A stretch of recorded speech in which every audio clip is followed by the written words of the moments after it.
네, 안녕하세요. 저는 이번 다원 수학에서 이제 PHS반 새로 개강하는 반 수업을 맡게 된 김대훈이라고 합니다. 먼저 간략하게 제가 진행할 수업이 어떻게 진행되는지 먼저 설명을 드리고 뒤에 이제 내신 기출 분석을 해드리겠습니다. 먼저 저희 반은 정규반이랑 특강으로 구성이 되는데 정규반은 11월 15일 개강이에요. 그래서 수업 시간은 월수금 저녁 6시부터 10시까지 수업을 진행할 거고 이제 1월부터는 필수 특강이 들어갑니다. 필수 특강이에요. 시간은 월수금 오전 9시부터 1시인데 수요일은 이제 클리닉 시간으로 잡았습니다. 수요일은 필수 클리닉이고 뭐 수업을 진행하진 않을 거고 와서 질문을 하시면 되고 근데 좀 이상한 게 월요일 오전 9시부터 오후 1시까지 하고 그럼 이제 저녁 정규반 수업은 오후 6시예요. 그 사이에 시간이 좀 뜬다 그죠? 그때 뭐 다른 학원이 있는 친구들은 어쩔 수 없겠지만 그게 아니라면 저희 학원 지하 1층에 수학관 지하 1층에 그 독서실이 따로 있거든요. 스터디 카페가. 거기에서 아마 공부를 하면서 친구들이 하루 종일 공부를 할 수 있는 환경을 만들어 주고자 시간표를 이렇게 잡았고 뭐 그 사이에 다른 학원이 있는 친구들은 어쩔 수 없겠죠. 하지만 다른 학원이 없으면 그 시간에도 독서실에서 공부를 하면서 저는 항상 거기에 있을 거거든요. 저한테 질문을 하면서 뭐 채워나가는 시간을 중간에 갖는다라는 개념을 시간표라고 생각을 하시면 될 것 같아요. 그럼 이제 정규반이랑 특강에서는 어떤 수업을 진행할 건지 수업 커리큘럼에 대해서 먼저 살펴보겠습니다. 자, 11월 15일 개강이에요, 정규반은. 그래서 11월 동안 한 7회에서 8회 정도는 수학상이랑 수학하 복습을 진행을 할 겁니다. 근데 전 범위를 복습하기에는 시간이 좀 적다, 그죠? 그래서 수학상에서 도형의 방정식 부분, 수학하에서 함수 부분만 떼서 복습을 진행을 할 거예요. 그러니까 왜 이렇게 복습을 진행을 하냐면 앞에서 이제 수원 수투의 중요성에 대해서는 계속 말씀을 드렸죠. 이제 수원 수투를 들어감에 있어서 수학상에서 도형의 방정식과 수학하에서 함수가 하는 역할이 굉장히 커요. 그래서 저는 수원 수투의 정확한 이해를 위해서라도 수학상과 수학하에서 도형과 함수 부분만 떼서 좀 심화 수업으로 복습을 진행을 하고 넘어갈 거고요. 이제 12월에는 수원 실력 수업이 있을 거고 이제 1, 2월은 개학이 앞당겨졌다. 개학이 직전이죠. 그래서 내신 대비를 위해서 1월에는 수학상, 심화, 2월에는 수학하, 심화 수업을 진행을 할 겁니다. 그러면 이제 수투는 언제 하냐? 이제 1월에 개강하는 요 특강반에서 이제 수투를 진행을 할 거예요. 이 특강 시간에는 수투 16회차 정도가 나오는데 수투 개념 수업이 12회 정도 들어가고 뒤에 실력 문제풀이 부분이 4회 정도 들어갈 겁니다. 그러니까 제 시간표가 특이한 점은 아까 앞에서도 강조했듯이 수학상, 수학하 좁은 부분, 도형 부분과 함수 부분만 복습을 하고 넘어간다 그거예요. 그 이유는 다시 한번 강조드리면 학생들이 내신을 위해서도 있지만 수원 수투의 정확한 이해를 돕기 위해서 꼭 필요한 단원들을 짚고 넘어간다 라고 생각을 하시면 좋겠습니다. 이게 제 수업의 뭐 특징이라고 할 수 있는 커리큘럼에 대해서 설명을 드린 거고 이제 12월에 수원, 1월, 2월에는 내신 대비를 하면서 수투도 동시에 나간다 라고 생각을 해주시면 될 것 같아요. 그리고 제 수업의 뭐 특징이라 하는 것들을 몇 가지 정리를 해둔 건데 당연히 테스트 진행합니다. 4시간마다 복습 테스트를 뭐 별일 없는 한 진행을 할 거고 복습 테스트는 이제 12월에는 수1만 나간다 그죠? 근데 그때는 수1을 이제 복습 테스트를 진행을 할 건데 그때 수1만 진행하다 보면 이제 학생들이 당장 급한 건 수상이랑 수하인데 까먹을 수도 있겠다 그죠? 그래서 수상, 수하 위주의 테스트도 당연히 진행을 할 겁니다. 아마 격주로 진행되든 뭐 격일로 진행되든 수원과 수상하를 다 섞어서 테스트를 본다고 생각하시면 되고요. 그리고 당연히 내신 기출도 섞어서 낼 거고 모의고사 기출들도 제가 직접 변형을 한 문제들도 많이 있으니까 그런 문제들을 엄선해서 테스트를 직접 제작을 하고 있습니다. 그리고 테스트를 진행했다면 학생들이 뭘 틀렸고 내가 이걸 왜 틀렸고 내가 이건 정확하게 알고 있구나 이런 걸 넘어가는 게 제일 중요하죠. 짚고 넘어가는 게. 그래서 학생들 개인별로 제가 오답 관리를 따로 하고 있어요. 수업이 끝나고 클리닉 시간에 직접 오답을 같이 보면서 이건 왜 틀렸니? 이건 왜 맞았니? 이런 식으로 개별 상담을 진행을 하고 있고요. 이제 과제도 자체 제작 워크북이 나갑니다. 제일 먼저. 워크북 안에는 이 지역 내신 기출이랑 아까 말했던 모의고사 기출들이 많이 들어있고 근데 이제 그런 문제들만 풀기에는 안 그래도 좀 아무래도 양이 적을 수밖에 없어요. 그래서 학생들이 좀 요구하는 양을 채우려고 학생들 개인별로 수준에 맞는 시중 문제집까지 뽑아서 과제를 시키고 있습니다. 이런 식으로 구성을 해서 학생들이 양과지를 모두 잡을 수 있는 과제를 구성을 했고요. 이제 또 특이한 게 저는 워크북이 나갔으면 그 워크북에서 틀린 문제를 다 체크를 하라고 그래요.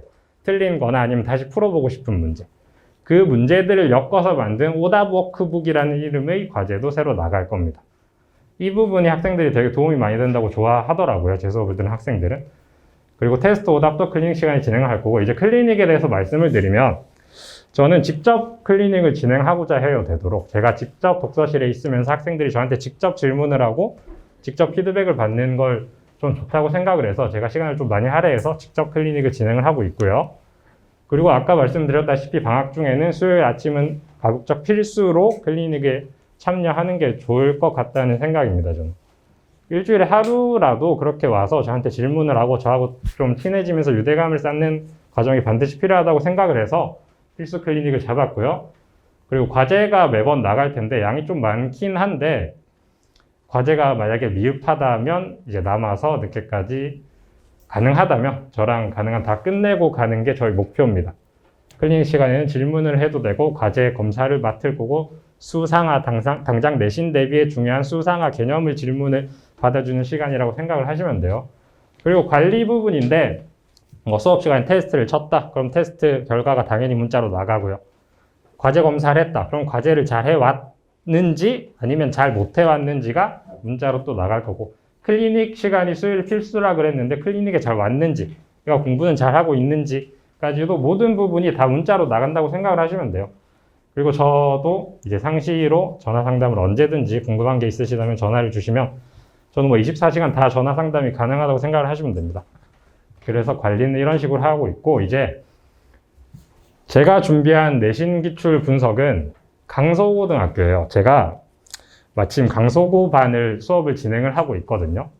그래서 이제 제가 학생들하고 직접 겪어보면서 강서고 학생들을 좀 보면서, 아, 강서고는 분위기가 어떻다, 내신이 왜 어렵냐, 아니면 지금 당장 중3 학생들일 테니까 어떤 학생들이 강서고에 가면 좀 유리하겠다 하는 거를 제 경험을 토대로 설명을 드릴게요. 일단 강서고는 수학시험이 어려워요. 그죠? 어려울 수밖에 없는 게, 강서고는 독서실 랭크제라는 게 있는 건 다들 아시죠? 등수를 세워서 뭐 1등부터 몇 등까지는 A석, 나머지는 B석, C석 이렇게 가는데, 그 랭크제를 위해서라도 학생들의 변별력을 높일 수밖에 없어요. 시험의 변별력을. 그러다 보니까 아무래도 시험 난이도가 올라가고 있고, 당장 이번 시험은 뭐 엄청 어렵진 않았지만 그랬다면 당연히 기말고사가 엄청 어려워지겠죠. 그런 식으로 변별력을 높이려고 난이도를 좀 높게 설정을 하고 있습니다. 근데 또 특이한 게 시험을 70분을 봐요. 수학시험을 70분을. 되게 특이하다, 그죠? 근데 또 문제수는 당장 이번 중간고사를 보면 객관식 21, 서술형 3문제가 나왔거든요. 24문제 정도. 문제수가 뭐 70분에 맞춰서 엄청 늘어나진 않아요. 그 말은 어떻다는 거죠?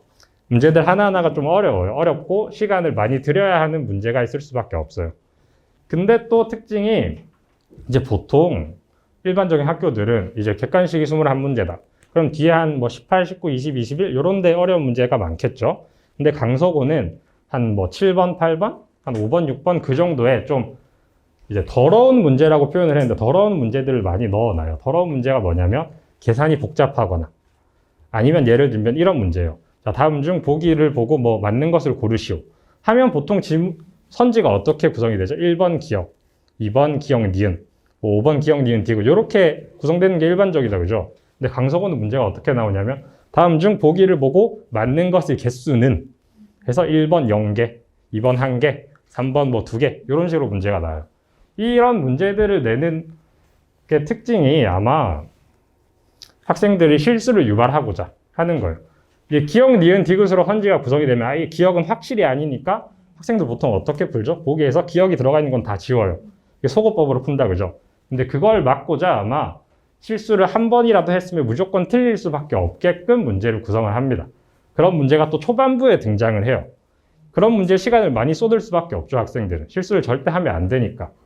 그래서 아마 70분이라는 긴 시간이 있음에도 학생들한테 물어보면, 너 이번에 점수 뭐 생각보다 못 받은 것 같은데 왜 그래? 물어보면 시간이 다 부족했다.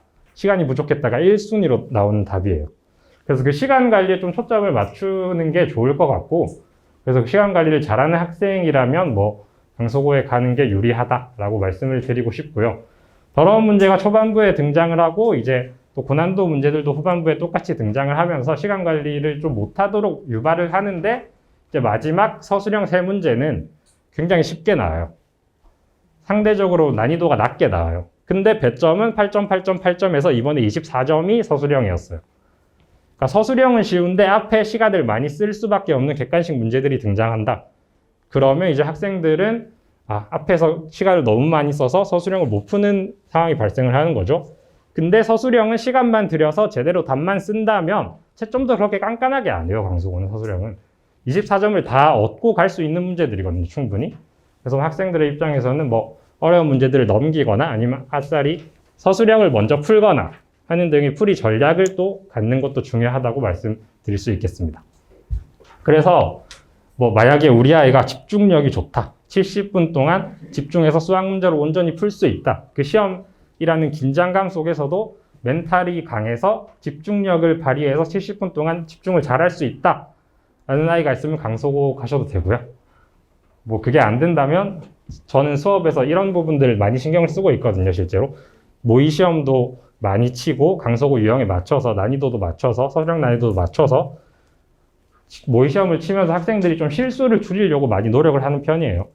그래서 우리 아이가 뭐 실수가 좀 적다 하면 강속고 보내셔도 될 것 같고, 그게 아니라 하더라도 만약에 뭐 수업 시간에 모의 시험을 많이 치고 실수 관리를 좀 해줄 수 있는 선생님을 만난다면, 지금 앞에 있죠? 만난다면 아마 강속고 가서도 좀 유리할 것 같아요. 그리고 강속고의 장점이 제가 느끼기에는 분위기가 되게 좋아요. 아무래도 강속고라는 프라이드가 좀 있는 학교다, 그죠? 그래서 학생들도 그걸 잘 알고 있고, 나 강속고니까 공부 열심히 해야지. 그런 으쌰으쌰 하는 분위기가 좀 좋은 것 같아요, 되게. 실제로 저희 반 학생들도 다 같이 이제 독서실에 거의 살다시피 하면서 시험 기간에는 공부를 하거든요. 그러니까 제가 굳이 부르지 않아도 와서 하는 친구들도 많아요. 그러니까 공부를 열심히 해야겠다. 왜? 강속고니까. 독서실 A석 한번 가보자. 이런 분위기가 좀 구성이 돼 있어서 만약에 학생이 우리 아이가 분위기에 많이 휩쓸린다 하면 강속고를 보내시면 아마 공부를 좀 열심히 하려고 할 거예요. 제가 이번에 강속고 내신 분석을 좀 간략하게 말씀을 드렸는데, 제가 진짜 이번 중간고사 문제들을 가지고 2단원에서 몇 문제가 나왔고 난이도는 이랬고 이래서 어려웠고 왜 시간이 부족했고 이런 좀 자세한 영상을 유튜브에 올렸어요. 유튜브에 다원수학 검색하시면 여러 가지 영상들이 있는데, 제가 나온 강속고 내신 기출 분석 영상이 있거든요. 혹시 궁금하신 분들은 그 부분 찾아보시면 아마 더 많은 도움이 될 거라고 생각을 합니다. 네, 저는 여기까지였고, 뭐 궁금한 거 있으시면 나중에 질문 주시면 감사하겠습니다. 감사합니다.